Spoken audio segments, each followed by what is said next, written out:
नमो ध्यायानं नमो लोये तव साहुरम्।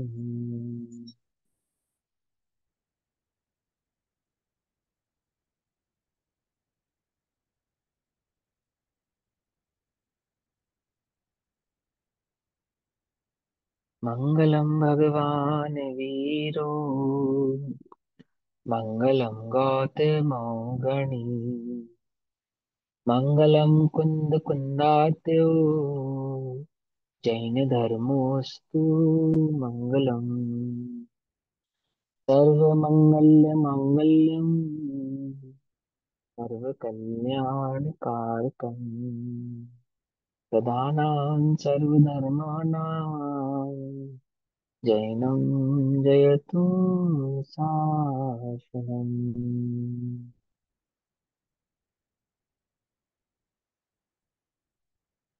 सर्वव्याप्येकचेद्रूप स्वरूपाय परात्मने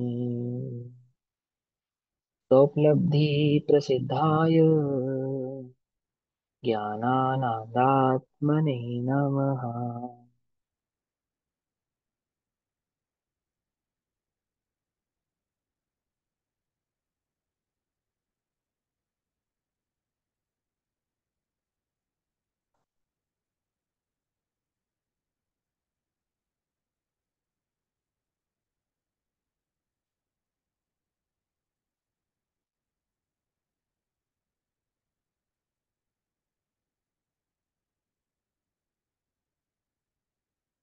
हमारी दोपहरकालीन कक्षा का विषय चल रहा है श्री प्रोचन सारजी परमागम। श्री प्रोचन सारजी परमागम का स्वाध्याय हम सभी आचार्य अमृतचंद्र देव द्वारा रचित तत्व प्रदीपिका तथा आचार्य जयसेन देव द्वारा रचित तात्पर्य वृत्ति टीका के आधार से कर रहे हैं। भाव चल रहा है सुखाधिकार का। ज्ञान तत्व महाप्रज्ञापन अधिकार के अंतर्गत आने वाला अंतिम चौथा अधिकार है, जिसको सुखाधिकार के आधार से आचार्य देव ने हमारे समक्ष रखा है। शुभोपयोग। शुभोपयोग अधिकार। हाँ सॉरी, शुभोपयोग अधिकार। उस शुभोपयोग अधिकार के अंत में अंत अंत में ये भाव समझा रहे हैं कि मोह की सेना का अभाव करने का उपाय क्या है ना। मोह की सेना का अभाव करने का उपाय करते हुए आचार्य देव 80 नंबर की गाथा कहते हैं कि अब मैं मोह की सेना का अभाव करने की कमर कसता हूँ 79 नंबर 78 नंबर गाथा में कहने के बाद। और 80 नंबर की गाथा में उस मोह के नाश का उपाय बतला रहे हैं कि मोह का नाश किस प्रकार से होता है। तो ये गाथा कहते हैं। ठीक। अब गाथा तो हम समझ ही रहे हैं, टीका हम पढ़ रहे हैं, टीका पे विश्लेषण भी बहुत जगह पे बहुत विशेष प्रकार का हुआ है।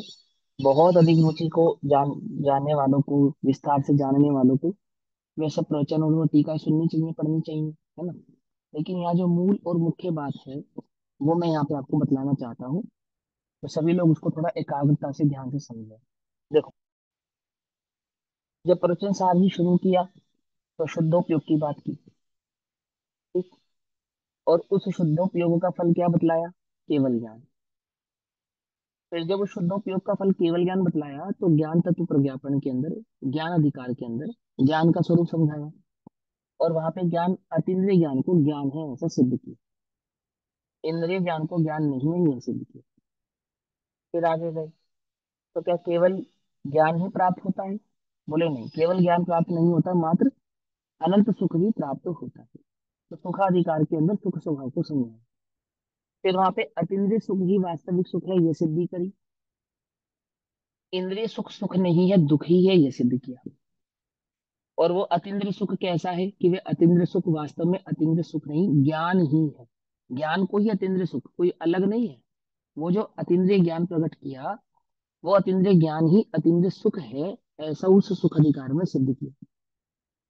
फिर आगे गए, फिर शुभोपयोग का स्वरूप समझाया जो कि इस अधिकार में चल रहा है। और शुभोपयोग के स्वरूप को समझाते समय समझाया कि वो जो शुभोपयोग है जिसको तुम धर्म समझते हो, वो वास्तव में पाप और पुण्य ये अभेद स्वभाव वाला है। और इस संसार में इस जीव को दुख ही देने वाला है, सुखी करने वाला नहीं है। ये भ्रम है जीव को कि शुभोपयोग से मुझे धर्म होगा या सुख प्राप्त होगा। वास्तव में तो वहां से इंद्रिय और इंद्रियों के विषय भोग प्राप्त होते हैं। जो इंद्रिया और इंद्रिय के भोग जीव के दुख के कारण ही है, सुख के कारण नहीं है। अब उस दुख के अथवा उस मोह के, जिस मोह के कारण वो दुख हो रहा है, उसके अभाव की बात यहाँ पर चल रही है। और उस अभाव के स्वरूप को समझाते समय वहां कहते हैं कि जैसा केवलियों का स्वरूप है, वैसा ही मेरा स्वरूप है। ऐसा द्रव्य गुण पर्याय से जो जानता है, उसका मोह विलय को प्राप्त होता है। ठीक। गाथा पढ़ते हैं, गाथा की टीका पढ़ते हैं। एक भूमिका अपने चित्त में बना के चलो कि जो यहाँ वो अर्थ करेंगे वो आपको ये समझाना चाहेंगे कि जब शुद्धोपयोग है ना, शुद्धोपयोग, शुद्धोपयोग है, बोले हाँ, बोले शुद्धोपयोग ही वास्तव में मोह के विलय का नाश करने का उपाय है। मोह का विलय करने का उपाय है, मोह के क्षय करने का उपाय। क्या उपाय है? शुद्धोपयोग। और वो शुद्धोपयोग कैसे प्रकट होता है? बोले शुद्धोपयोग स्वरूप को जानने से प्रकट होता है। कैसे प्रकट होता है? स्वरूप को जानने से। स्वरूप को जानकर उसमें स्थिर होने वालों को शुद्धोपयोग प्रकट होता है। और वो शुद्धोपयोग कैसा है? अगर ऐसा है, यदि यही बात है, अच्छा, तो फिर तो मैंने मोह को नाश करने का उपाय ढूंढ लिया है। क्या कहते हैं? प्राप्त कर लिया है।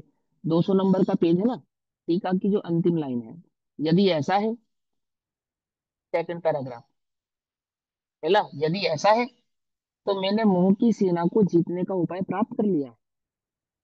देखा? पढ़ लिए सबने?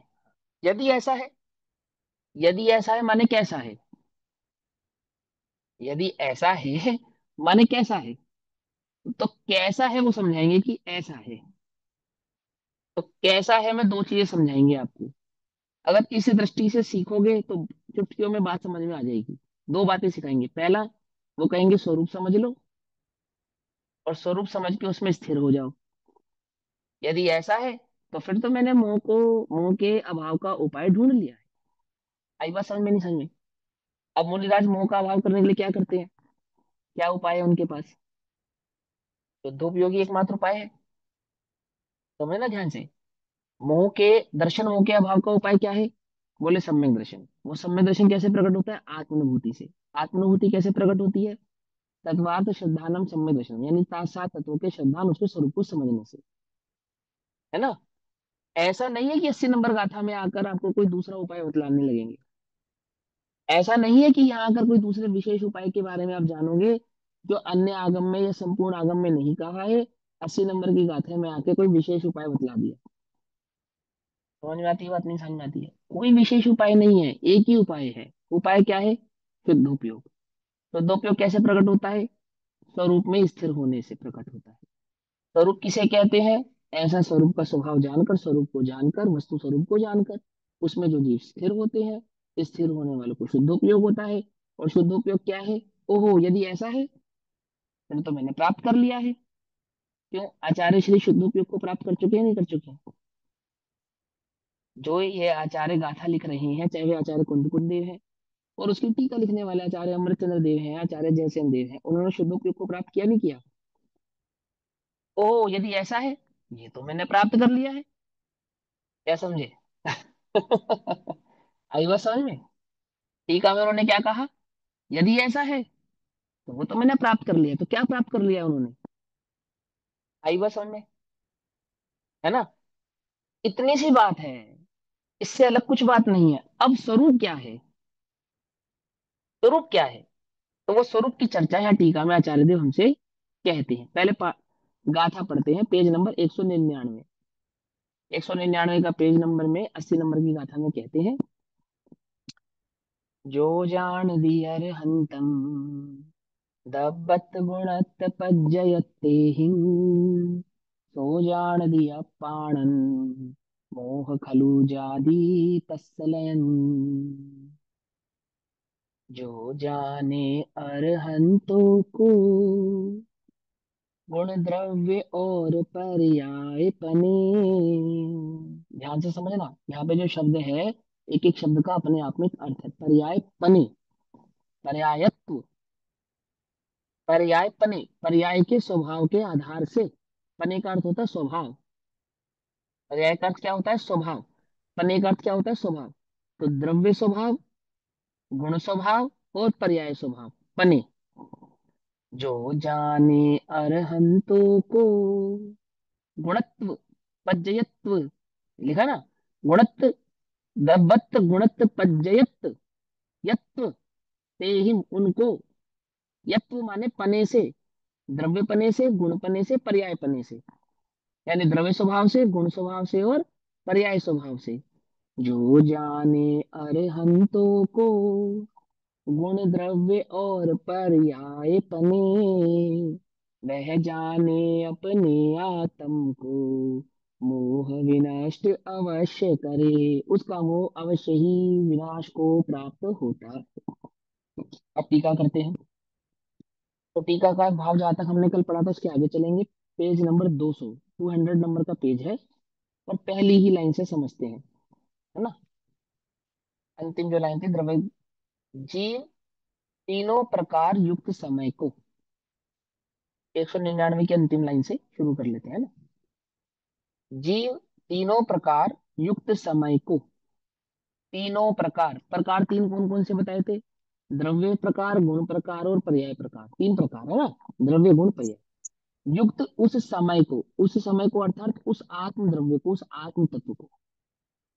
समय यहाँ पे कौन है? वह आत्मा। समय को द्रव्य गुण पर्याय निज आत्मा को अपने मन से जान लेता है, अर्थात अपने ज्ञान से जान लेता है। यहाँ मन कहने का तात्पर्य ज्ञान है।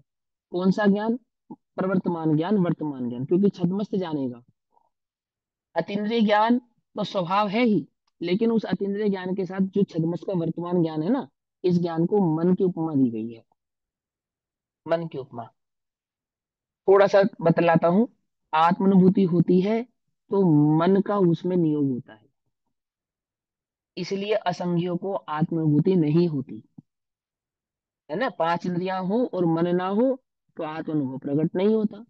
लेकिन संघी पंचेंद्रिय जीवों को आत्मानुभव प्रकट होता है। क्यों प्रकट होता है? क्योंकि वहां मन का नियोग होता है। एक बात, उस मन के नियोग के कारण ही उसको परोक्ष भी कहा जाता है। आदि आदि वो विस्तार आप पंडित टोडरमल जी के द्वारा विस्तृत भाव है रहस्य पुंचट्टी, वहां से जान लेना। तो मन के बिना अनुभव प्रकट नहीं होता, यानी कि छद्मस्त का शुद्धोपयोग मन के बिना नहीं होगा, ये कहना चाहते हैं।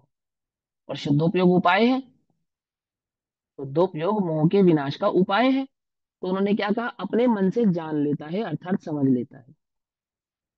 आती है बस हमने, यानी कि हमारा जो मतिशुद्ध ज्ञान है उसके द्वारा जाना गया और उसके द्वारा उसको समझा गया। अब आगे चलते हैं। पता यह चेतन है। कौन चेतन है?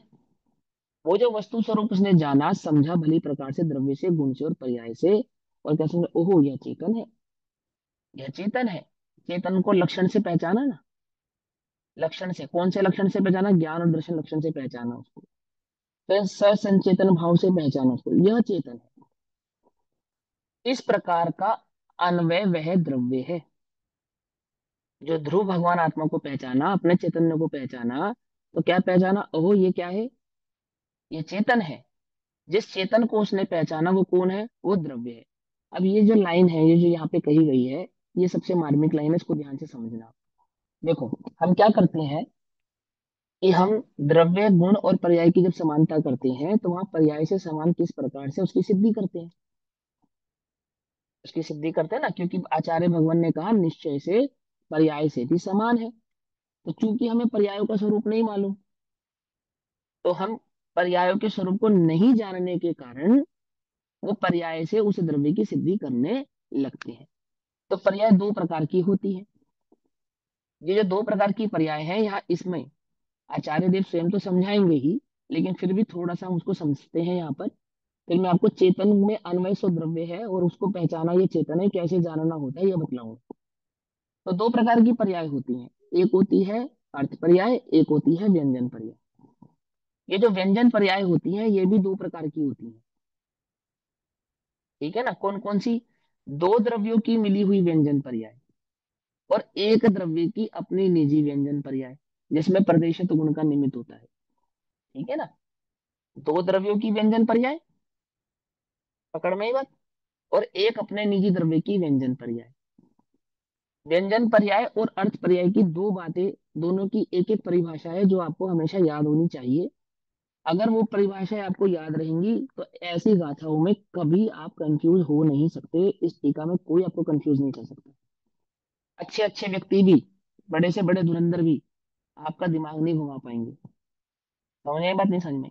अर्थ बिल्कुल सरल है, ध्यान से समझना। अर्थ पर्याय की परिभाषा तो यह है कि वो केवल ज्ञानगम्य है, आगम में जैसी उल्लेखित है वैसी जान लेनी चाहिए, और सभी द्रव्यों की षटगुणी हानि वृद्धि स्वरूप वाली होती है। बात खत्म। ठीक है। अब व्यंजन पर्याय में आ जाओ। व्यंजन पर्याय जो छद्मस के ज्ञान का विषय बने उसको व्यंजन पर्याय कहते हैं। क्या कहा? जो छद्मस के ज्ञान का विषय बन सके, छद्मस के ज्ञान द्वारा जानी जा सके, उसका नाम क्या है? उसका नाम व्यंजन पर्याय है। अब यहाँ शुद्धोपयोग का स्वरूप चल रहा है, आत्मा को समझने की बात चल रही है, आत्मा को जानने की बात चल रही है। तुम्हें अपनी आत्मा को जानना है? बोले हाँ जानना है। बोले उसका लक्षण बताओ। बोलो। ये ज्ञान लक्षण है भैया उसका। तो ज्ञान एक गुण है, और उस ज्ञान की पर्याय ज्ञान भाव से प्रकट होती है। ज्ञान ज्ञान ज्ञान ज्ञान ज्ञान ज्ञान, है ना? ठीक है ना? यहाँ तक सही है, कोई कंफ्यूज तो नहीं है इस बात में? वो ज्ञान तुम्हारे जानने में आ रहा है या नहीं आ रहा? तुम समझ पा रहे हो या नहीं समझ पा रहे हो उस ज्ञान को? वो जो इसको ज्ञान ज्ञान ज्ञान ज्ञान कह रहे हैं, वो ज्ञान तुम्हारे जानने में समझ में आ रहा है या नहीं आ रहा है ना? ये अगर रिकॉर्डिंग नहीं हो रही है तो रिकॉर्डिंग कर लेना, है ना? स्टार्ट हाँ कर तो दीजिए। हाँ, तो ज्ञान ज्ञान ज्ञान ज्ञान ज्ञान ज्ञान, ये जानने में आ रहा है? आ रहा है? ये क्या है? द्रव्य है, गुण है, या पर्याय है? पहला प्रश्न। ये जो ज्ञान ज्ञान ज्ञान, अभी स्थूलता से चर्चा कर रहे हैं बिल्कुल। ये जो ज्ञान है ये समझ में आ रहा है तुम्हें या नहीं समझ में आ रहा है? आ रहा है ना कि मैं ज्ञान हूं, ये समझ में आ रहा है? हाँ समझ में आ रहा है। ये द्रव्य है, गुण है, या पर्याय है? बोलो। पर्याय। ये तीसरे नंबर में पर्याय। आपने कहा ये पर्याय है। वेरी गुड, ये पर्याय है। अब दूसरा क्वेश्चन, ये अर्थ पर्याय है या व्यंजन पर्याय है? और क्योंकि ये व्यंजन मेरे पर्याय। जानने में आ रही है, क्योंकि इसे मैं जान पा रहा हूँ, क्योंकि मैं वर्तमान में छद्मस्त ही हूँ, मति शुद्ध ज्ञान वाला ही हूँ, ये मैं भली प्रकार से पहचानता हूँ, इसलिए ये कौन सी पर्याय है मेरी? ये व्यंजन अर्थ पर्याय है। पर व्यंजन समझ में आई पर्याय। बात? है ना? तो ये जानने में आ रही है, ये पर्याय है, और ये व्यंजन पर्याय है। दो बातें समझ में आ गई हमको। अब आचार्य देव कहते हैं तुमने इस ज्ञान पर्याय का क्या स्वरूप समझा? ये कौन है? ये ज्ञान पर्याय कौन है? ये ज्ञान पर्याय है, ये ज्ञान गुण है, या ये ज्ञान ज्ञाता है? क्या कहा? ये ज्ञान पर्याय है, ये ज्ञान गुण है, या ये ज्ञान ज्ञाता है? कि जब हमने ये निर्णय किया कि ये ज्ञान ज्ञाता है, क्या कहा? जब हमने ये निर्णय किया ये ज्ञान क्या है, ये तो ज्ञाता है, तो क्या बन गया? ओह ये चेतन है। क्या कहा? यह चेतन है। इस प्रकार का अन्वय वह द्रव्य है। पकड़ में ही बात नहीं? पकड़ में ही? वो ज्ञान लक्षण जिसका है, वो ज्ञान लक्षण जिसका है वो कौन है? वो चेतन है। वो चेतन कौन है? वो मैं हूं। और वो चेतन क्या है? ज्ञान है, गुण है, या द्रव्य है? कि आपने कहा द्रव्य है, द्रव्य है सो अन्वय है। वो ज्ञान की पर्याय अब क्या बन गई? अन्वय हो गई। है वो व्यतिरेक? समझना ध्यान से। समझना भैया ध्यान से समझ। अन्वय मतलब? अन्वय मतलब? अभी लो, लास्ट कक्षा सुनी थी या नहीं सुनी थी? नहीं सुनी थी? ध्रुव। दोनों मैं समझा देता हूँ, कोई बात नहीं, याद कर लो, बहुत सिंपल सा। अन्वय माने ध्रुव, व्यतिरेक माने पर्याय। खत्म बात। अनवय जिसका कभी वय ना हो वो ध्रुव है, और जिसका प्रति समय वय हो वो पर्याय है। आ गई ना बस? में सिंपल है ना? अब जब मैंने ज्ञान पर्याय से स्वयं को जाना, ज्ञान की पर्याय में जाना, अपने द्रव्य को ज्ञान की पर्याय में जाना, और उस ज्ञान की पर्याय ने क्या स्वीकार करके जाना अपने को? कि मैं द्रव्य हूँ। ऐसा जाना ना? तो आत्म अनुभव प्रकट हुआ, ज्ञान की पर्याय में प्रकट हुआ, वो आत्मा का अनुभव ज्ञान की पर्याय में प्रकट हुआ। ये जो अनुभव है, ये अनुभव, अनुभूति, ये पर्याय है, गुण है, या द्रव्य है? अब तीसरा क्वेश्चन, ये जो अनुभूति प्रकट हुई ना एकाकार होने पर, ज्ञानाकार होने पर, ये अनुभूति ज्ञान है, गुण है, या पर्याय। द्रव्य है? पर्याय। पर्याय है, गुण है, या तो द्रव्य है? पर्याय है। पर्याय। पर्याय। बहुत बढ़िया, बहुत बढ़िया। ये पर्याय और वो पर्याय अरहंतों की क्या अंतर है इसमें?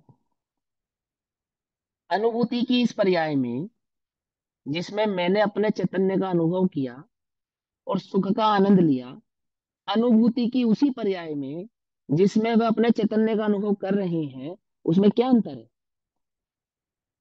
ओहो, यह है, यह तो मैंने प्राप्त कर लिया है। क्या कहा? कुछ बात समझ में आई नहीं? पकड़ में आ रही है बात? नहीं पकड़ में आ रही है? कौन सी पर्याय की मिलानता करी उन्होंने साक्षात? कि वो जिस चैतन्य का अनुभव कर रहे हैं और जिस चैतन्य का तुम अनुभव करोगे, अनुभूति का वो जो काल है तुम्हारा और उनका, वो एक होगा, समान होगा, या अलग अलग होगा? क्योंकि हमें लक्षण किसका बतलाना है? हमें तो मोह की सेना का नाश करने का उपाय बतलाना है। समझना ध्यान से। मोह की सेना का नाश हो चुका है, हम उसकी बात नहीं कर रहे हैं। मोह की सेना का अभाव करने का उपाय क्या है? बोले उपाय अनुभूति है। और उस अनुभूति में उस चैतन्य को जब जाना जाएगा, अनुभव किया जाएगा, वो जो पर्याय प्रकट होगी, अनुभूति की वो पर्याय प्रकट होगी, वो मेरी और उनकी अलग अलग होगी या भिन्न भिन्न होगी? बोलो। बोले एक ही समान, एक जैसी ही होगी। घबराना नहीं है, अभी मैं द्रव्य गुण पर्याय की पर्यायों को भी समान बतलाऊंगा, घबराओ नहीं। पहले यहाँ समझो, यहाँ जो मूलभूत आत्मा है वो तो उपाय की है। यहाँ तो जो मूलभूत आत्मा है ना, वो किसकी है? इस गाथा के अंदर उपाय बतलाने की है। उपाय किसका? मोह के अभाव का उपाय बतलाने की है। तो जब मोह के अभाव का उपाय बतलाते समय उन्होंने कहा कि देखो भैया, एक द्रव्य है, एक गुण है, एक पर्याय है। सबसे पहले तो तुम ये समझ लो, अनवय जिसका कभी वय ना हो सो द्रव्य है, चैतन्य जिसका लक्षण है सो वह गुण है, और जो प्रति समय परिणमन को प्राप्त है सो पर्याय है। अन्वय का व्यतिरेक वो पर्याय है, ये लक्षण बतलाया। और हम ये जो अन्वय, लक्षण, गुण और पर्याय यानी कि व्यतिरेक जिसके समझा रहे हैं, वो चेतना है, वो चेतन है। यानी कि हम चेतन द्रव्य की बात करेंगे। उस चेतन द्रव्य को अपने मन से जान लिया और समझ लिया। कैसे समझना वस्तु को? लक्षण से लक्ष्य को पकड़ते नहीं पकड़ते? लक्षण से लक्ष्य पकड़ते ना। तो ये तुमने अपनी मतिश्रुत ज्ञान से लक्षण से लक्ष्य को पकड़ा। लक्षण क्या है? ज्ञान गुण की पर्याय। और उस ज्ञान गुण की पर्याय से तुमने किसको समझा? ज्ञाता को समझा, लक्ष्य को समझा, आत्मा को समझा। तो जब तुमने समझा, समझ लेता है यथा, जब समझ लेता है यथा, यह चेतन है, इस प्रकार का अन्वय वह द्रव्य है। अर्थात लक्षण से लक्ष्य को जब समझा जाता है, तो जिस लक्ष्य को तुमने समझा है वो लक्ष्य कौन है? वो द्रव्य है। पकड़ में आई बात? नहीं पकड़ में आई? मन से जाना है ना, मन से जाना है ना, मन से। तो अपने मन से तुम इस आत्मा को कैसे पकड़ोगे, कैसे पहचानोगे, कैसे मालूम चलेगा ये चेतन है? असंख्यात प्रदेशों से मालूम चलेगा कि चेतन है, या अनंत गुणों से मालूम चलेगा ये चेतन है, या वे अनंत पर्याय तुम्हारे ज्ञान का विषय बनेंगे और वो बताएंगे ये चेतन है? मुझे मन से जानना है, मुझे मन से जानना है, मैं मन से कैसे समझूंगा? तो आगम से जो मैंने उस द्रव्य के लक्षण को पहचाना, द्रव्य के गुण के पर्याय के स्वभाव को भली प्रकार से पहचाना, पहचानने के बाद अब लक्षण से जब मैं लक्ष्य की ओर गया, तो मेरे मन ने क्या निर्धारित किया, क्या स्वीकार किया? अहो, यह चेतन है। और ये जो चेतन है ये कौन है? ये ध्रुव है, अनवय है, अर्थात ध्रुव है। ध्रुव दृष्टि क्या प्रकट हुई? ध्रुव दृष्टि प्रकट हुई। पकड़ में आई बात? जिसको कहते हैं द्रव्य दृष्टि, क्या प्रकट हुई? द्रव्य दृष्टि। द्रव्य दृष्टि सो सम्यक दृष्टि, ऐसा ही है ना? ऐसा ही है ना? क्या कहा? इस प्रकार का अन्वय वह द्रव्य है, ये द्रव्य है, अन्वय के आश्रित रहने वाला। अब ध्यान से सुनो आगे। अन्वय के आश्रित कौन होता है, कौन रहता है? द्रव्य के आश्रित कौन होता है? गुण। अन्वय माने, अन्वय माने ध्रुव, ध्रुव और या द्रव्य के आश्रित रहने वाले गुण होते हैं।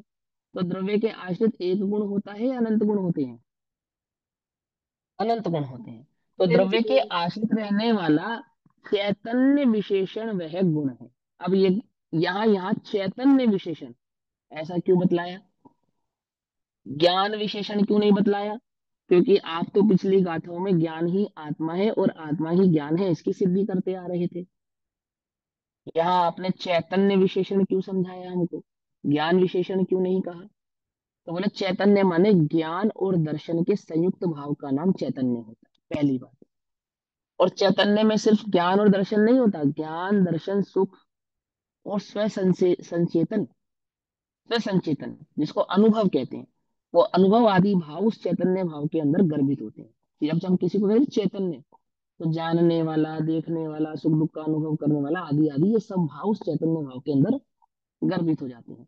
अर्थात हम ये कहना चाहते हैं कि जो जो लक्षण उस चैतन्य को सिद्ध करे, ऐसे अनंत गुणों के स्वभाव वाला, तो ज्ञान भी चैतन्य को सिद्ध करता है, दर्शन भी चैतन्य को सिद्ध करता है, और सुख, सुख जब सुख अधिकार चल रहा था, तो उस सुखाधिकार के अंदर वो ज्ञान को सिद्ध कर रहे थे ना कि ये सुख ज्ञान है, अतीन्द्रिय ज्ञान ही सुख है, सुख के बिना ज्ञान जाना नहीं जाएगा, सुख के द्वारा सुख नहीं जाना जाता, ज्ञान से सुख जाना जाता है, याद है या भूल गए? सिद्ध कर रहे थे ना सुख अधिकार के अंदर। तो सुख की सिद्धि करते समय सिद्धि किसकी कर रहे थे? अतीन्द्रिय ज्ञान की। और अतीन्द्रिय ज्ञान को उपमा दे रहे थे सुख की, कि अतीन्द्रिय ज्ञान ही सुख है, सुख इससे जुड़ी कोई दूसरी वस्तु नहीं है। आत्मा ज्ञान है, और वो ज्ञान अतीन्द्रिय ज्ञान कैसा है कि वही सुख स्वरूपी है। ऐसा सिद्ध कर रहे थे या नहीं कर रहे थे? सुख कोई अलग चीज है, कोई अलग से प्राप्त होगा, ऐसा नहीं। सुख नाम का गुण है आत्मा में, लेकिन लक्षित कहाँ से हो रहा है? ज्ञान से लक्षित हो रहा है। तो जब तुम उस चैतन्य का अनुभव करोगे, तो तुम्हारी अनुभूति में क्या प्रकट होगा? ज्ञानानंद। क्या प्रकट होगा? ज्ञानानंद। चैतन्य की दृष्टि प्रकट, चेतन की दृष्टि प्रकट करने पर क्या प्रकट होगा? ज्ञानानंद। निर्विकल्प स्वसंवेदन। पकड़ में आई नहीं? पकड़ में आई? आत्मा कैसे जानने में आता है? जब आत्मा जानने में आता है, जो शुद्धोपयोग प्रकट होता है, या जो आत्मस्थिरता होती है, वो कैसी है? कि वो अनंत सुखात्मक है। ऐसी है ना? कैसी है? निर्विकल्प स्वसंवेदन स्वरूप है। ऐसा ऐसा समझाते नहीं समझाते? पकड़ में आई बात? नहीं पकड़ में आई? तो यहाँ कहते हैं कि अन्वय के आश्रित कौन रहता है? कि अन्वय के आश्रित गुण रहते हैं। तो हम किस गुण की बात कर रहे हैं जो अन्वय के आश्रित रहने हैं? कि हम एक दो तीन चार गुणों की बात नहीं कर रहे हैं, वो अनंत गुणात्मक, अनंत गुण जो उस अन्वय यानी कि ध्रुव के आश्रित रहते हैं, जिनका जिनके मुख्य लक्षण चैतन्य भाव है, वे गुण, हम उन गुणों की बात कर रहे हैं। समझना, उन अनंत गुणधारी द्रव्य की बात कर रहे हैं जिस द्रव्य का मुख्य लक्षण चैतन्य है। क्योंकि अन्वय कितने हैं? अन्वय तो छह है। जीव भी अन्वय है, पुद्गल भी अन्वय है, धर्म अधर्म आकाश काल भी अन्वय है। और सभी के सभी अन्वय कैसे हैं? कि सभी के सभी अन्वय के आश्रित अनंत गुण है। लेकिन हम उस अन्वय की बात करेंगे जिसके अनंत गुणों का मुख्य लक्षण चैतन्य है। पकड़ में ही बात है ना? तो क्या कहा उन्होंने? अन्वय के आश्रित रहने वाला चैतन्य विशेषण ये गुण है। ऐसा कहकर वे समझाना चाहते हैं कि उस द्रव्य के आश्रित कोई एक गुण ही अनंत गुण रहते हैं। ये समझाना चाहते हैं। पकड़ में ही बात? कोई एक गुणात्मक नहीं है, हम उसको ज्ञान कहेंगे, तो ज्ञान कहने का मतलब एक नहीं है। आप ये समझो, आचार्य अमृतचंद्र देव टीका कर रहे हैं, और आचार्य अमृतचंद्र देव की इस लाइन का अर्थ अगर समझना हो, तो स्यादवाद अधिकार आपको समझना बहुत जरूरी है। क्या समझे? उस स्यादवाद अधिकार में आचार्य देव आपको कहेंगे आत्मा ज्ञान मात्र है, मात्र ज्ञान नहीं है, ऐसा कहेंगे। क्या कहेंगे? टीका में आचार्य देव के अपने स्वयं के द्वारा लिखे गए शब्द, आत्मा ज्ञान मात्र है, परंतु ज्ञान मात्र नहीं है। क्या मतलब है? कि ज्ञान तो उसका मुख्य लक्षण है, लेकिन ज्ञान ही सिर्फ एक गुण हो, ऐसा नहीं है। अनंत गुणात्मक लक्षण उसका ज्ञान है। ऐसे ही यहाँ पे जब उन्होंने कहा चैतन्य उसका विशेषण है, तो उन्होंने क्या समझाया? कि वो अनंत गुणों वाला है चैतन्य, जिसका मुख्य लक्षण है चैतन्य गुण विशेषण है। ज्ञान कह सकते थे यहाँ पर, ज्ञान नहीं कहा, चैतन्य कहा। चैतन्य कहने से अनंत गुणों की सिद्धि की है। ठीक? पकड़ में ही बात? ज्ञान मात्र कहने से अनंत गुणों की सिद्धि यहाँ नहीं होनी थी, क्योंकि यहाँ पे द्रव्य गुण पर्याय के स्वरूप संयुक्त भाव वाले एक द्रव्य को समझाना है। और द्रव्य किसे कहते हैं? अनंत गुणों के पिंड को कहते हैं।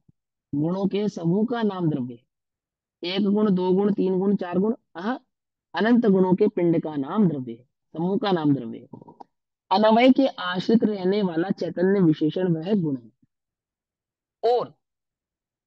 और ध्यान से समझना, एक समय मात्र की मर्यादा वाला। अब अगर हम मूल द्रव्य को देखते हैं, तो उस मूल द्रव्य की जो मूल पर्याय है वो कैसी है? तो बोले मूल द्रव्य की मूल पर्याय अर्थ स्वभाव वाली है।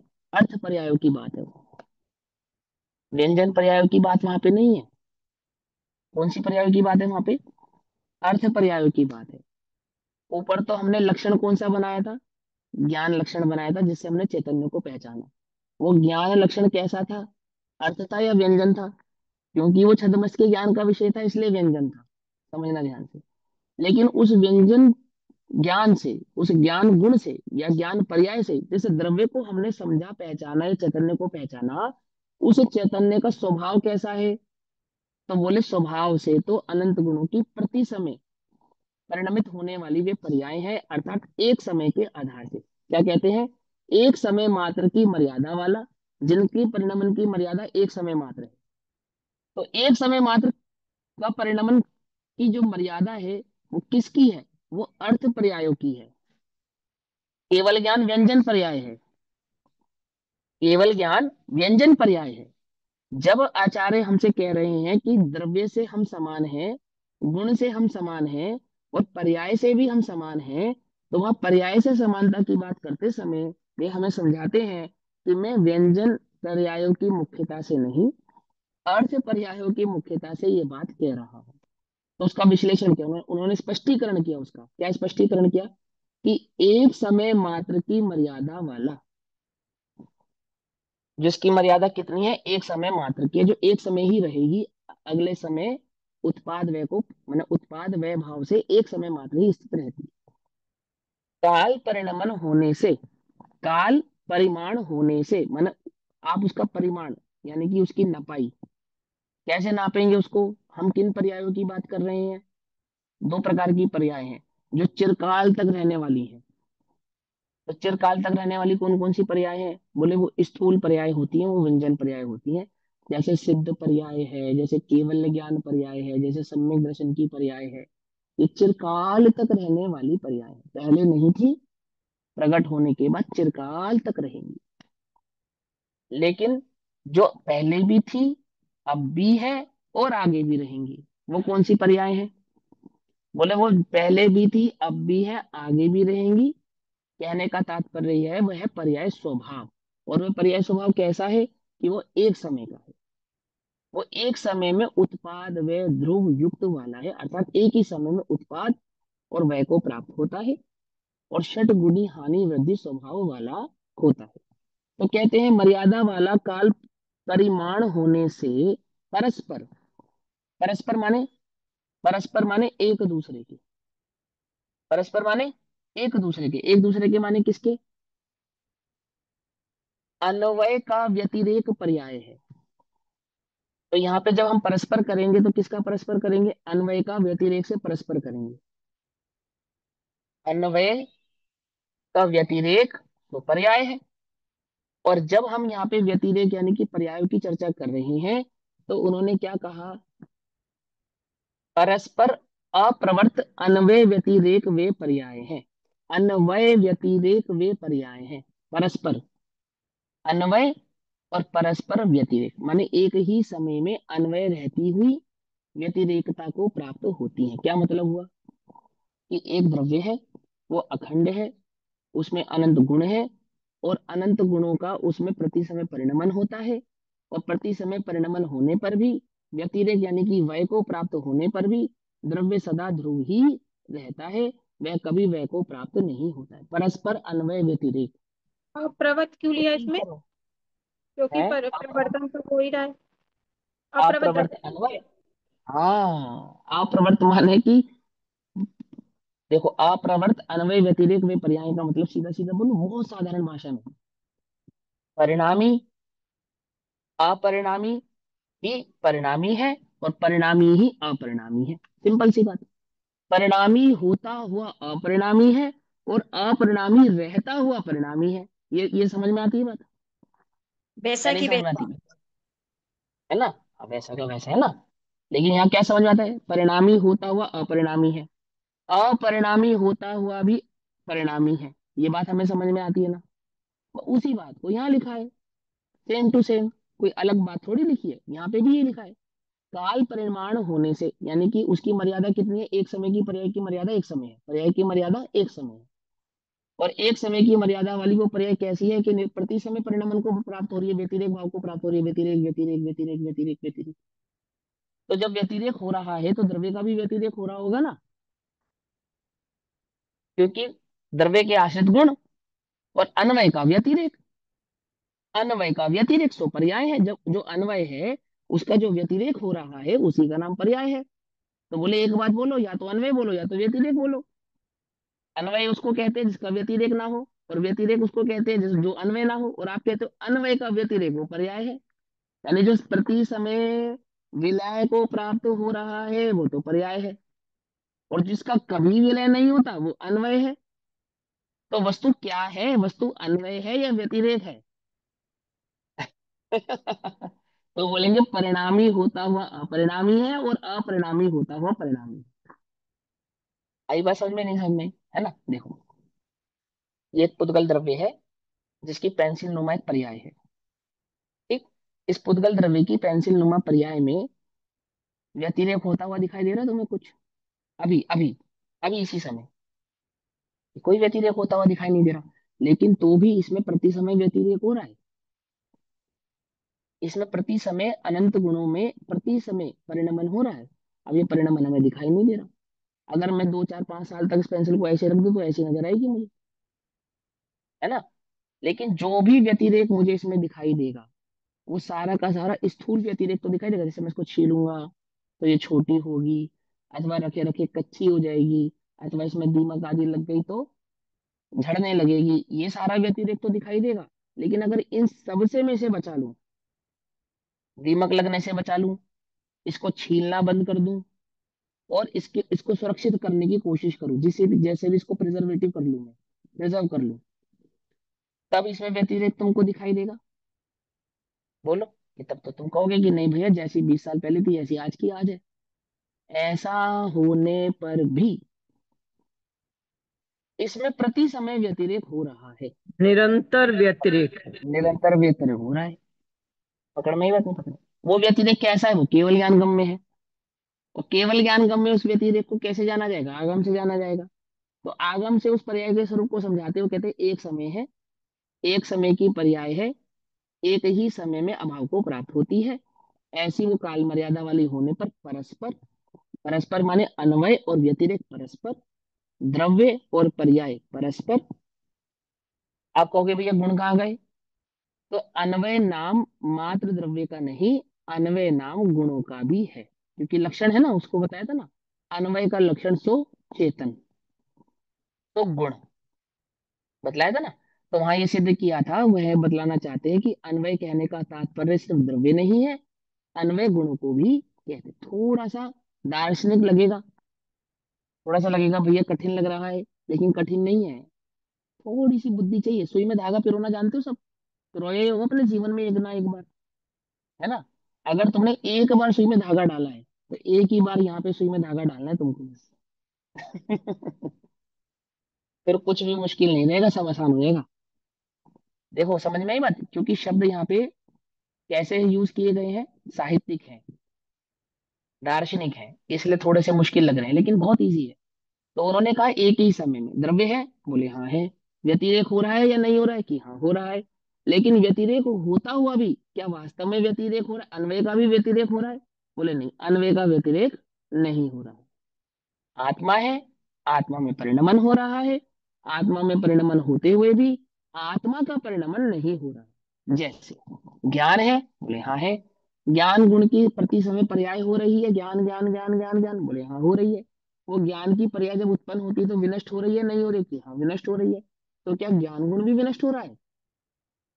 बोले ज्ञान गुण विनष्ट नहीं हो रहा। ज्ञान गुण की पर्याय तो विनष्ट हो रही है, परंतु ज्ञान विनष्ट नहीं हो रहा। ऐसा आत्मा में कितने गुण है, अनंत गुण है।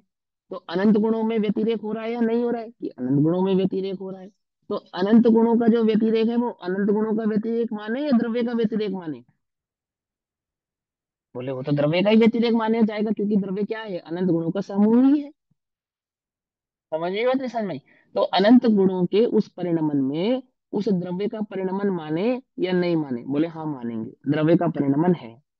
तो पर्याय का अभाव होने पर द्रव्य का अभाव माने या नहीं माने, बोले द्रव्य का अभाव होता नहीं, पर्याय का अभाव होता है, द्रव्य का अभाव नहीं होता है।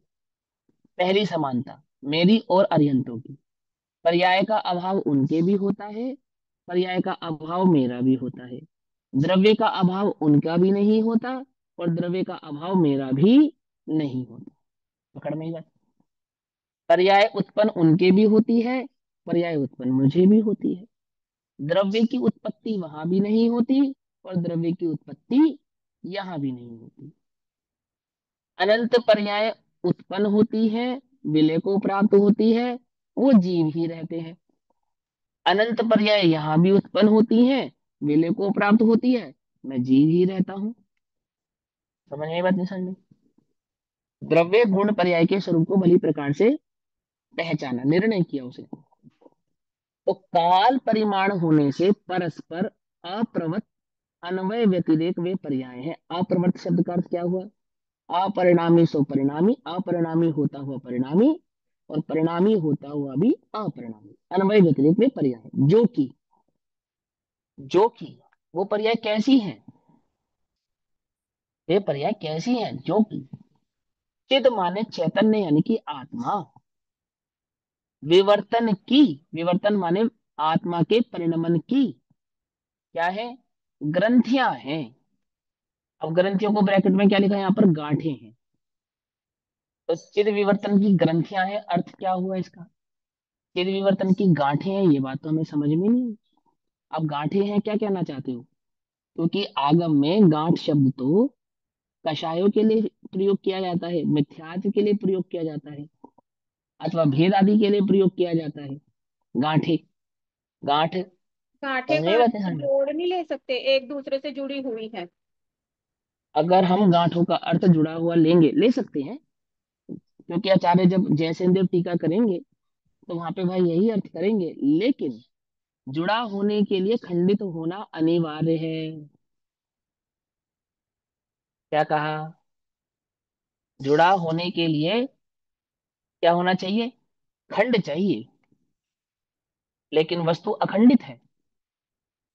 तो जोड़ किस बात का, जोड़ जोड़ के थोड़ी बनी है, जोड़ जोड़ हाँ, के बनी है, पर्याय तो भी हमने तुम्हें अलग समझाया अलग ही था। है, सारी पर्याय भी आपस में ऐसे जुड़ी हुई नहीं है हाँ, एक एक हमने तो समय। तुम्हें समझाया है, भेद करके या जोड़ कर तो वस्तु स्वरूप समझाया जाता है, वस्तु स्वरूप तो अखंड है।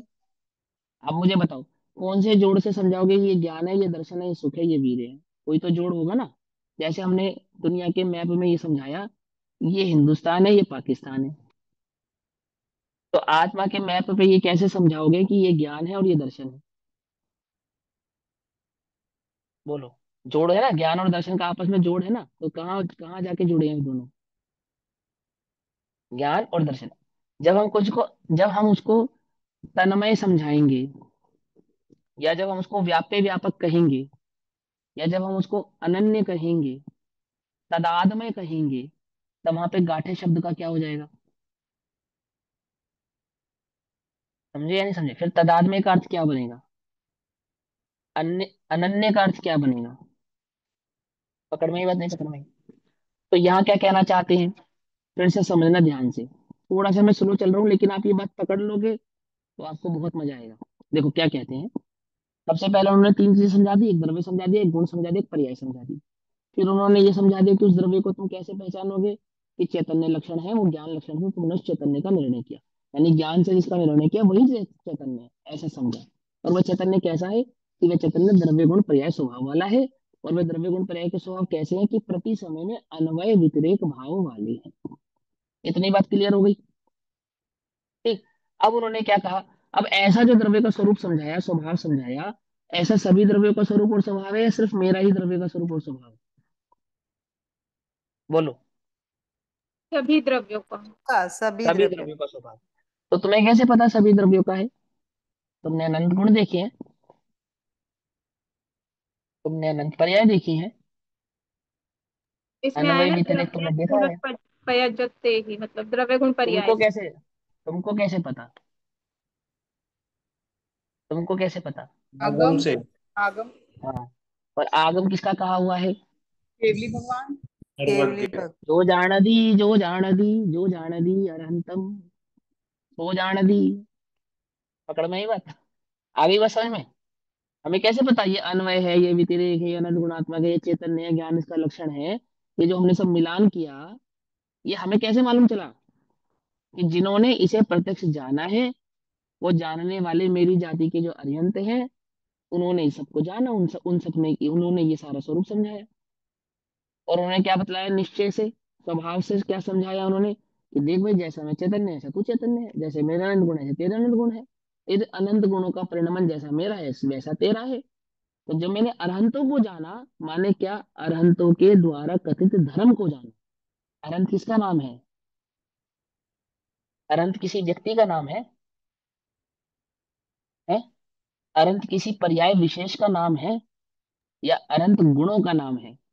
जब तुम नवोकार मंत्र पढ़ोगे ना, तो वहां पर्याय नहीं कहोगे, द्रव्य नहीं कहोगे, अनंत गुण कहोगे।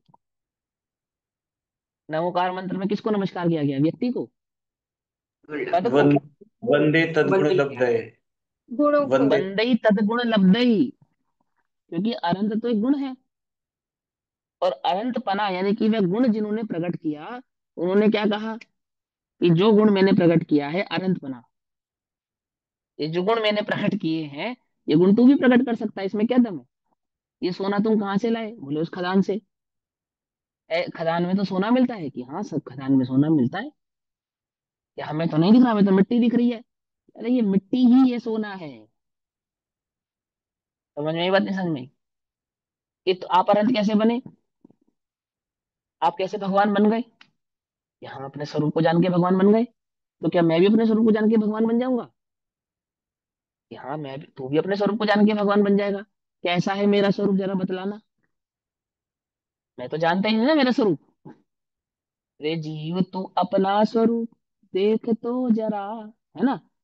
तो लेकिन मैं अपना स्वरूप कैसा मानता हूँ? तन उपजत अपनी उपज जान, तन नशत आपको नाश मान। ये मैं तो अपना स्वरूप ऐसा मानता हूँ। तो कहते नहीं, ये तेरा स्वरूप नहीं है। बोले कैसा है मेरा स्वरूप? बोले अन्वय गुणात्मक व्यतिरेक स्वभाव वाला, द्रव्य गुण पर्याय स्वभाव वाला, ऐसे ऐसे लक्षण वाला, चैतन्य आदि लक्षण वाला, यह तेरा स्वरूप है। तो वहां पर्याय आदि का स्वरूप कैसे? कि अच्छा, मेरे भी इस अर्थ पर्याय होती है? कि हाँ, तुम्हारी भी पर्याय, मेरी पर्याय भी एक समय की तेरी पर्याय भी एक समय की। मेरी पर्याय में भी प्राग प्रदंश आदि भाव होते हैं? कि हाँ, तेरी पर्याय में भी प्राग प्रदंश आदि भाव होते हैं। तो भगवान आपकी पर्याय में भी प्राग प्रदंश भाव हो रहा है? कि हाँ, हमारी पर्याय में भी प्राग प्रदंश भाव हो रहा है। बिल्कुल हो रहा है। ऐसा नहीं है कि मेरी कोई विशेष हो रही है और तेरी कोई अन्य होगी। स्वभावतः स्वभावतः तो तेरा स्वभाव भी बिल्कुल ऐसा ही है जैसा मेरा है। तो मैंने प्रश्न पूछा, आपको तो केवल ज्ञान है, मुझे केवल ज्ञान क्यों नहीं है? हम्म? तो क्या समझाएंगे? कि भैया, केवल ज्ञान मेरा स्वरूप नहीं है। क्या कहेंगे? ज्ञान मेरा स्वरूप है, और केवल ज्ञान तो ज्ञान स्वरूप की शक्ति है, गुण नहीं है। समझना ध्यान से। केवल ज्ञान तो क्या है? शक्ति है। क्या नहीं है? गुण नहीं है। शक्ति तो तू भी प्रकट कर सकता है। शक्ति तो तू भी प्रकट कर सकता है। पकड़ में आई बात नहीं? पकड़ में आई, है ना? देखो क्या कहते हैं। अब ये जो यहाँ पे बात समझाते हैं, जो कि चिद विवर्तन की, अर्थात आत्मा के परिणमन की ग्रंथियां है। चिद विवर्तन यानी कि आत्मा के परिणमन की ग्रंथियां किसको कह रहे हैं? पर्यायों को कह रहे हैं। अन्वय का व्यतिरेक वे पर्याय है। और वे पर्याय कैसी है? कि वे आत्मा की ग्रंथियां यानी कि गांठें हैं। तो यहाँ आत्मा की गांठें, आत्मा के परिणमन की गांठें कहने का तात्पर्य यह है कि जब इस आत्मा का परिणमन होगा, तो आत्मा के एक गुण का परिणमन होगा एक समय में, या अनंत गुणों का परिणमन एक समय में होगा? अनंत गुणों का होगा। तो एक ही समय में, एक साथ अनंत गुणों का परिणमन होता है। उसको यहाँ गांठे यानी कि लौट, समूह, समूह। गांठें ऐसा समूह कहते हैं। वाचक है भैया, है ना। समझ में बता? आई बात समझ में? कि इस आत्मा का परिणमन कैसे होता है, इस द्रव्य का परिणमन कैसे होता है? कि बोले एक ही समय में अनंत गुणों का परिणमन होता है। उन अनंत गुणों का एक साथ परिणमन होता है तो एक ही समय में अनंत पर्याय परिणमित होती हैं। उन अनंत पर्यायों का एक ही समय है, एक ही समय। तो एक ही समय में अनंत पर्यायों का एक साथ परिणमन होना, उसको यहाँ पर गांठे कहा। प्रति समय ऐसा होता है, एक समय में अनंत पर्याय, फिर दूसरे समय में अनंत पर्याय, फिर तीसरे समय में अनंत पर्याय, फिर चौथे समय में अनंत पर्याय। क्यों अनंत अनंत क्यों कर रहे हो? अखंड हूं मैं, एक ज्ञान मात्र थोड़ी हूँ कि खाली ज्ञान का ही परिणमन होगा। अखंड हूं मैं। जब मेरा परिणमन होगा तो कैसा होगा? एक गुणात्मक होगा या अनंत गुणात्मक होगा? बोले अनंत गुणात्मक होगा। वो अनंत गुणों का समूह जब एक साथ परिणमित होगा एक समय में, एक मोती, दूसरा मोती, तीसरा मोती, मोती समझ रहे हैं? माला के मोती में, वो माला का जो मोती है वो अनंत गुणों का एक समूह है, एक गुण नहीं है वो। क्या समझे? माला पूरा द्रव्य है, और माला जो पूरा द्रव्य है, मोती उसके गुण नहीं, मोती उसकी पर्याय है। समझो। क्या समझे नहीं समझे? उदाहरण, माला का उदाहरण आएगा। माला के जो मोती है, मोती क्या है? गुण। तो फिर माला क्या है? मोतियों का समूह। समझ रहे हैं? ध्यान से समझना। वास्तव में तो क्रमबद्ध, जैसे मोती एक के बाद एक होते हैं, ऐसे पर्याय एक के बाद एक होती है, ये समझाना है। गुण थोड़ी एक के बाद एक होते हैं। गुण कोई एक के बाद एक होते हैं क्या? गुण तो तादाद में संबंध वाले अखंड होते हैं, उनका परिणमन एक के बाद एक होता है। तो पहले ज्ञान का, फिर दर्शन का, फिर सुख का, फिर वीर्य का, ऐसे होता है कि नहीं नहीं नहीं। नहीं नहीं। अनंत गुणों का एक ही समय में एक साथ परिणमन होता है, फिर दूसरे समय में होता है, फिर तीसरे समय में होता है, फिर ऐसे चौथे समय में होता है, ऐसे पांचवें समय में होता है। एक मोती खिसका, अर्थात अनंत गुणों का एक परिणमन, फिर दूसरा मोती खिसका, फिर अनंत गुणों का दूसरे समय का परिणमन। ऐसा चिरकाल, चिरकाल माने टाइमलेस, यानी कि जब तक वे अन्वय यानी कि ध्रुव रहेगा, तब तक उसमें ऐसा ही परिणमन होता रहेगा। प्रति समय कैसा परिणमन होगा? चिद विवर्तन की गांठें। आत्मा का परिणमन कैसा है? कि अनंत गुणों का एक ही समय में परिणमन होने वाला स्वभाव है। पकड़ में आई बात? नहीं पकड़ में? पकड़ में आई? चिद विवर्तन की गांठें यानी समूह भाव से परिणमित होता है, ऐसा। अब यार तो भैया आपने कहाँ से निकाला? आचार्य देव स्वयं बतलाएंगे, मैंने कोई अपने मन से नहीं निकाला। समझे? पहली पहली बात, गांठें किसको कहेंगे? क्या अर्थ है गांठों का? है? गांठें, गांठें कोई ऐसी चीज नहीं है जैसे तुमने अपनी कल्पना में बनाया गांठों का अर्थ। ना वो मिथ्यात्व के संदर्भ में है, ना वो गांठ के संदर्भ में है, वो तो लौट के संदर्भ में है। पुराने पोटली। जमाने में भैया जैसे पोटली होती है ना, कपड़े की पोटली होती पोटली, है, हाँ वो हाँ गांठ पोटली बोलते उसको हैं बोलते उसको। वो हैं। है आज भी, यहाँ। हाँ। आज भी कपड़े के व्यापारी गांठ कहते हैं, मालूम? इस गांठ में कितना माल है, ऐसा कहते हैं। जैसे आजकल हम बोलते हैं बॉक्स, कार्टन आता है कार्टन, वास्तव में पुराने व्यापारी उसको कहते थे गांठ। तो पुराने जमाने में क्या था? गन्ने की गांठ, गेहूं की गांठ। पकड़ में ही बस। तो गेहूं की गांठ कहने का तात्पर्य क्या होता था? कि एक निश्चित गेहूं का समूह इस गांठ में प्राप्त होता है, उसको गेहूं की गांठ कहते थे। यानी एक बोरी मान के चलो 100 क्विंटल की है, तो एक बोरी नहीं, एक गांठ। गांठ, गांठ क्यों कहा उसको? गांठ क्यों कहते हैं? वो इकट्ठा करके बांध दिया ना, इकट्ठा किया और बांध दिया, तो इसलिए उस समूह का नाम गांठ पड़ गया। भैया जी, हाँ भैया जी, जी, हाँ मैं जी, ये हाँ जी। कह रहा हूँ कि जैसे द्रव्य है तो गुणों का समूह द्रव्य है। हाँ, तो इस प्रकार से तो पर्यायों का समूह भी द्रव्य ही हो गया। देखो पर्याय का समूह, हाँ चलो ठीक है, आगे फिर। भाई इतना ही समझना मेरे को तो। हाँ, पर्याय का समूह द्रव्य हो गया, लेकिन हम्म। पर्याय का समूह द्रव्य हो गया, ये बात, मतलब आप ये प्रश्न क्यों पूछना चाहते हैं? मुझे ये प्रश्न यहाँ से रिलेटेबल नहीं लग रहा।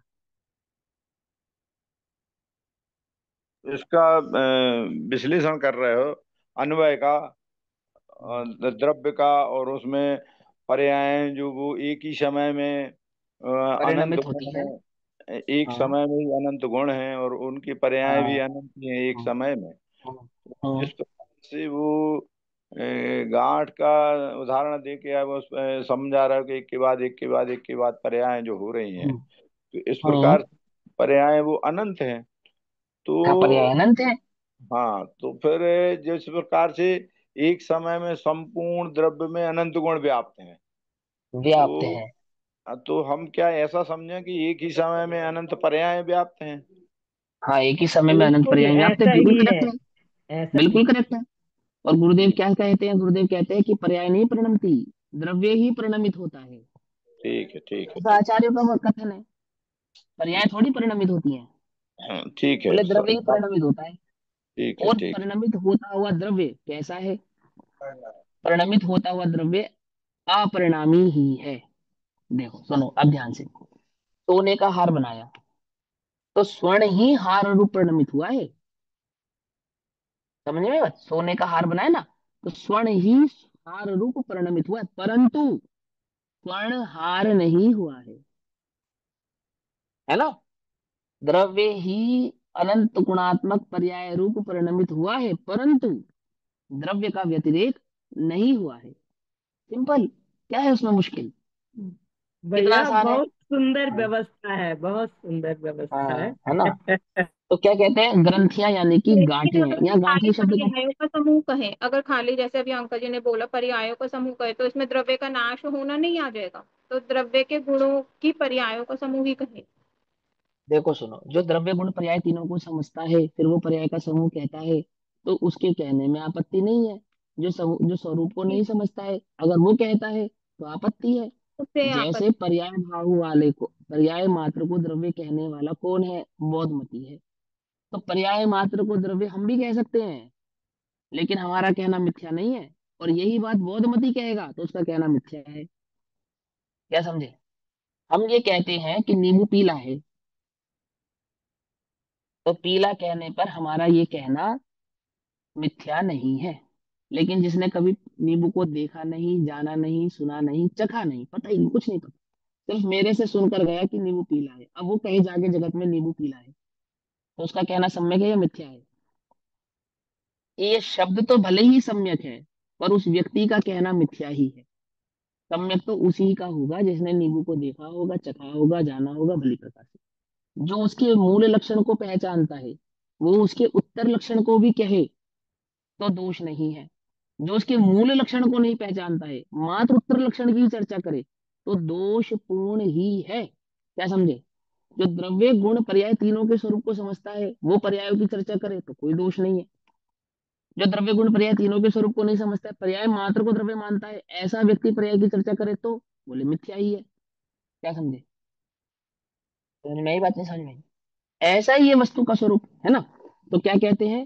चिद विवर्तन की अर्थात आत्मा के परिणमन की ग्रंथियां वह गांठ है। अब आगे चलते हैं। अब इस प्रकार माने हमने जो द्रव्य गुण पर्याय का स्वरूप आपको समक्ष रखा, इस प्रकार एक द्रव्य है, लक्षण उसके गुण है, प्रति समय का परिणमन सो पर्याय है।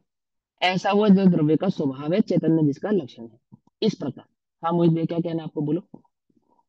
ये जो ऊपर लाइन आई है कि एक समय मात्र की मर्यादा वाला काल परिमाण होने से परस्पर हाँ। अप्रवृत्त अन्वय व्यतिरेक वे पर्याय हैं।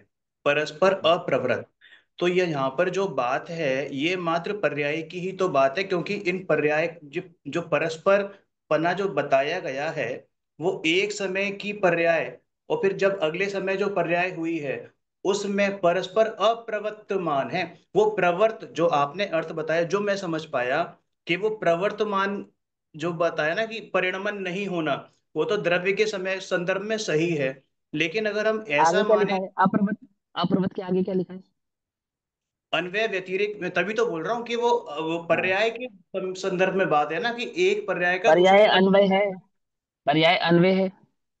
नहीं, अन्वय व्यतिरेक बोला ना, अन्वय व्यतिरेक तो एक साथ आ गया ना हाँ। उसमें। हाँ, तो अन्वय किसको कहते हैं? पर्याय को कहेंगे अन्वय या द्रव्य को कहेंगे? ध्रुव ध्रुव, ध्रुव को द्रव्य। कहेंगे ना। तो ध्रुव परिणमित होता हुआ पर्याय नहीं बनेगा, और पर्याय परिणमती ही रहती हुई भी ध्रुव नहीं बनेगी। अन्वय व्यतिरेक। अप्रवत। क्या अप्रवत है इसके अंदर? अन्वय व्यतिरेक में अप्रवत भाव क्या है? कि ध्रुव सो पर्याय नहीं, पर्याय सो ध्रुव नहीं, और ऐसा होने पर भी ध्रुव का ही परिणमन पर्याय है, और पर्याय ध्रुव के आश्रित ही है। क्या कहा? ध्रुव के परिणमन का नाम ही पर्याय है। अभी पकड़ में ही बात नहीं पकड़ में ही? एक पर्याय से दूसरी पर्याय को अन्वय व्यतिरेक नहीं कह रहे हैं, अन्वय तो पहले ही कह दिया ना, पर्याय को कहाँ अन्वय कहा? नहीं, एक पर्याय से अप्रवत। दूसरे पर्याय हाँ, को अन्वय अप्रवत। व्यतिरेक नहीं कह रहा हूँ। ये जो हाँ शब्द है हाँ। परस्पर अप्रवृत्त, तो ये थोड़ा सा कंफ्यूजिंग पता नहीं क्यों लग रहा है कि ये हाँ। एक पर्याय का दूसरी पर्याय में परस्पर अप्रवृत्त की बात है। अन्वय व्यतिरेक वे पर्याय है, वो तो पर्याय की डेफिनेशन बताती है। एक एक एक पर्याय का दूसरी पर्याय में अभाव तो है, ये बात तो ठीक है ना। और एक पर्याय के कारण दूसरी पर्याय का परिणमन नहीं है, ये बात भी बिल्कुल करेक्ट है, ये अर्थ तो बिल्कुल सही है। इसमें तो कोई दोष ही नहीं है ना। अप्रवृत्त अन्वय व्यतिरेक। तो जब हम कहेंगे अप्रवृत्त अन्वय व्यतिरेक, तो वहां अन्वय किसको मानेंगे? जो पर्याय अभी नहीं हुई है उसको अन्वय कह रहे हैं, उसको तो नहीं कह रहे ना। अन्वय किसको कह रहे हैं? अप्रवृत्त अन्वय व्यतिरेक, ये पूरा शब्द है। तो अप्रवृत्त होता हुआ जो अन्वय व्यतिरेक भाव है, वह अन्वय कौन है? वो पर्याय जो अभी हुई नहीं है उसको माने, या जो विलेन हो जाएगी उसको माने, किसको कहेंगे? वहां हर सूरत में गुण या द्रव्य को ही कहेंगे ना अन्वय, है ना। तो परस्पर जब शब्द लगाया तो किन के परस्पर की बात चल रही है, दो पर्यायों की तो बात ही नहीं है। यहाँ तो एक ही पर्याय की चर्चा चल रही है। वो एक पर्याय कैसी है? द्रव्य गुण और पर्याय, द्रव्य गुण और दो पर्याय, ऐसी चर्चा नहीं चल रही है। वो तो एक कंटिन्यूटी में विषय चल रहा है, एक द्रव्य है, गुण उसके लक्षण है, पर्याय से उसका व्यतिरेक भाव है। पर्याय कैसी है? वो एक समय में परिणमन वाली है, ये लिखा ना, काल परिणाम, एक समय का काल परिमाण है उसका। तो एक समय के काल परिणाम रूप होने वाली प्रवर्तमान जो पर्याय है, वो अप्रवृत्त अन्वय व्यतिरेक वे पर्याय हैं। अर्थात अन्वय का जो व्यतिरेक है वो पर्याय है। कैसे? अप्रवृत्त, यानी द्रव्य जो अप्रवृत्त है, ऐसे उस अप्रवृत्त द्रव्य की प्रति समय व्यतिरेक भाव को प्रकट होने वाली, प्राप्त होने वाली वे पर्याय है, अन्वय की पर्याय है, प्रवृत्त पर्याय है, परिणमित होती हुई पर्याय है। अप्रवृत्त द्रव्य है, अप्रवृत्त द्रव्य की परिणमित होने वाली वे पर्याय है। परस्पर अप्रवृत्त, काल परिमाण से परस्पर अप्रवृत्त अन्वय व्यतिरेक वे पर्याय है। अब एक अर्थ जो भैया कह रहे हैं, जो आप कह रहे हो, वो भी ठीक है, वो भी अर्थ निकाल सकते हैं, कोई दिक्कत नहीं है। एक पर्याय का दूसरी पर्याय में अपरिवर्तना, अर्थात एक पर्याय के कारण दूसरी पर्याय नहीं होती भैया है ना। तो वो एक तो मिनट प्राग मैं भाव बोलूं क्या? प्रदर्श। हाँ बोलिए बोलिए मोहित बोलिए। भैया का कहना ये है कि अप्रवत हम्म। माने नॉट रिपीट, रिपीट नहीं होती, माने अभाव है उनका, परस्पर एक पर्याय का दूसरी पर्याय में अभाव है। ये अन्वय के वो तो व्यतिरेक भी पर्याय है, माने वो अन्वय तो सही। व्यतिरेक जो इकट्ठा दिया है ना, तो अन्वय के हम्म। व्यतिरेक वो पर्याय है जो नॉट रिपीट, हम्म। मतलब एक दूसरे में रिपीट नहीं होती, वो भिन्न भिन्न एक ही समय की मर्यादा वाली है। ऐसा शायद इनका अभिप्राय है कहने का। नहीं, ऐसा नहीं कहना चाहते, रिपीट वाली बात नहीं कहना चाहते। नहीं, वहां एक तो पर प्राग भाव और हाँ, प्राग भाव और प्रथम स्वभाव की ही बात वो कर रहे हैं। तो प्राग अभाव और प्रथम स्वभाव की चर्चा तो बोल चुके ना, बता चुके ना कि वो प्राग अभाव और प्रथम स्वभाव स्वभाव वाली होती है, ये तो बतला चुके ना। अब यह परस्पर अप्रवृत्त प्रवृत्त का जो अर्थ हम करना चाह रहे हैं, वह अर्थ भी ठीक है कि एक पर्याय जो प्रकट हुई, अनंत गुणों की जो एक पर्याय प्रकट हुई, है ना, क्योंकि चिद ग्रंथियां हैं वो तो एक पर्याय का दूसरी पर्याय में, यानी एक गुण की पर्याय और दूसरे गुण की पर्याय में तो अप्रवृत्त बना है ही। और अखंड आत्मा की समस्त पर्यायों में भी बीती हुई पर्याय और आने वाली पर्याय में अप्रवृत्त बना है। मैंने प्राग अभाव और प्रदंश अभाव स्वभाव वाली वे पर्याय है। वो तो है ही, उसकी तो कोई बात ही नहीं है, वो तो बोल ही दी है बात। फिर भी ऐसा भी अर्थ निकाल सकते, कोई ऐसी बात नहीं है। तो भी विशेष आचार्य देव इसका अर्थ करेंगे ही। स्वचित विवर्तन की गांठें ग्रंथियां, अब इस प्रकार त्रैकालिक को भी, अभी समय हो गया, अब इस समय त्रैकालिक को भी इसकी चर्चा हम कल करेंगे। तब तक के लिए सभी को जय जय। ओम नमः सिद्धेभ्य।